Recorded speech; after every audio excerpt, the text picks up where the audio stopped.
ఖాతాదారులను నమ్మించి నట్టేట ముంచిన ఓ పోస్ట్ మార్టం ఉదంతం వెలుగులోకి వచ్చింది. ఖాతాదారులకు తెలియకుండా వారి బ్యాంక్ ఖాతాలు, రికవరింగ్ డిపాజిట్లు నుంచి 40 లక్షల వరకు డ్రా చేయడంతో వారు లబోదిబోమంటున్నారు. బాపట్ల జిల్లా ఎద్దనపూడి మండలం పూనూరు పోస్ట్ ఆఫీసులో ఈ ఘటనతో ఖాతాదారులు అవాక్కవుతున్నారు.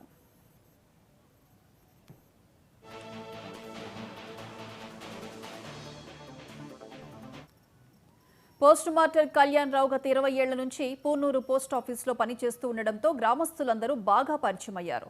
పోస్ట్ మార్టంను నమ్మి 1200 మంది పోస్ట్ ఆఫీసులో ఖాతాలు తెరిచి లావాదేవీలు మొదలుపెట్టారు. ఈ విధంగా 5 ఏళ్ల నుంచి జరుగుతోంది. ఈ క్రమంలో ఖాతాదారుల సంతకాలతో కూడిన కొన్ని విత్డ్రాల్ ఫార్మ్లను కళ్యాణ్ రావు తన వద్దే ఉంచుకున్నాడు.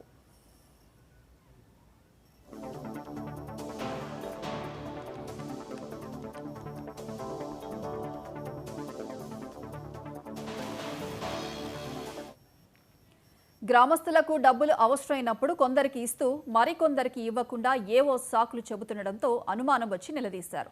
అసలు విషయం బయటపడింది. గ్రామంలో ఉన్న 1200 ఖాతాల్లో 200 ఖాతాలు నకిలీవని తేలింది. కళ్యాణ్ రావుపై కూడా సమగ్ర విచారణ జరిపి న్యాయం చేయాలని బాధితులు కోరుతున్నారు. మా వారి పేరు ఉప్పల సాంబశివరావు, బిఎస్ఎన్ఎల్ రిటైర్డ్ అండి. పోస్ట్ ఆఫీసులో ఆర్డి సేవింగ్ 2 ఉన్నాయండి.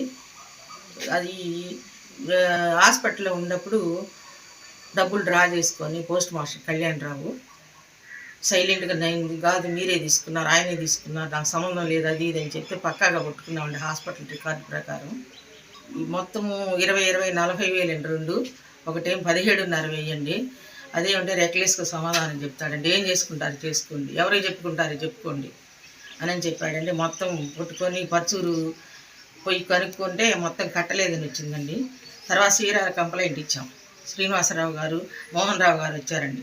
వాళ్ళు వచ్చి తారీఖులు మార్చి 27వ తారీఖు రాసి ఒంగోలు పంపారండి. రికార్డు మొత్తం మార్చి ఆ నుంచి మేమేం చేయలేమని వస్తే మేము విజయవాడ పెట్టుకున్నామండి. విజయవాడ పెట్టుకుంటే అక్కడి నుంచి ఆఫీసర్లు వచ్చి వెంటనే కొట్టుకొని మొత్తం హ్యాండ్ ఓవర్ చేసుకున్నారండి. అన్ని దొంగ పుస్తకాలు, దొంగ ముద్రలు, మొత్తం ఊరు మొత్తం కొన్ని లక్షలు ఇబ్బంది పెట్టాడండి. ముసలి వాళ్ళని దాచిపెట్టుకున్న ప్రతి అకౌంట్ దాడిని చేశాడని. దానికి మాది 57.5 వేయండి. ఊరు మొత్తం చాలా స్కామ్ జరిగింది. సుమారు 30 లక్షల పైనే పంచాడంటున్నారు. మళ్ళీ నైట్ కస్టమర్లను బయటికి రానియకుండా కాళ్ళు కొట్టుకొని తిరుగుతున్నాడు. ఆ బొక్స్ అందులో ఇప్పుడు ఈ బొక్స్ అందులో ఈ మధ్యలో ఇంకొక బొక్స్ ఉందండి.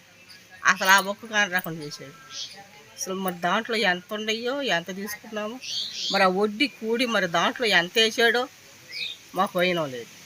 ఇక జనం ఇట్లా గోలబడి చేసేలేక ఆ బొక్కులు తీసుకొని పోతే అసలు ఈ బొక్కు మీద నీ పేరేముంది, ఏ రాని పేరు ఉంది, ఏందయ్యా అట్లా చేసావు, మరి అసలు ఈ బొక్కు మాది కాదంటున్నారు, అసలు మా బొక్కు ఆడుంది, మా బొక్కు తీసుకురా, మా బొక్కు మాకు ఇయ్యంటే దానికి సమాధానమే లేదు. మరి ఉండట్ట లేనట్ట అసలు ఏ సమాధానం లేదు. ఇప్పుడు మరి మేమేం చెయ్యాలా? మా బొక్కు మాకు ఈ ముంచి అయితే అట్లా ఇయట్లేదు. అందుకని తెలిసిన వాళ్ళు ఉండేటి అది రాయమంటే 1,30,000 ఒక్కసారిగా వేసాడు, 50,000 ఒకసారిగా వేసాడు. అంటే నెల్లు బొళ్ళు తారీఖులు బొరికి మాకు తెలివి చదువు లేదు కదా. అయితే 3 మట్టు 3,50,000 ఒక నెలకు అటు ఇటుగా 3 సార్లు తీసి ఏదో ఆడకసిన ఇచ్చుకున్నాడు. ఇక ఉండయి మిగతా డబ్బులు 20,000 కానీ ఎంత అన్నా కానీ ఉండయి వీటికి వడ్డీ కూడి వేయాలని చెప్పి తీసుకున్నాడు బొక్కు.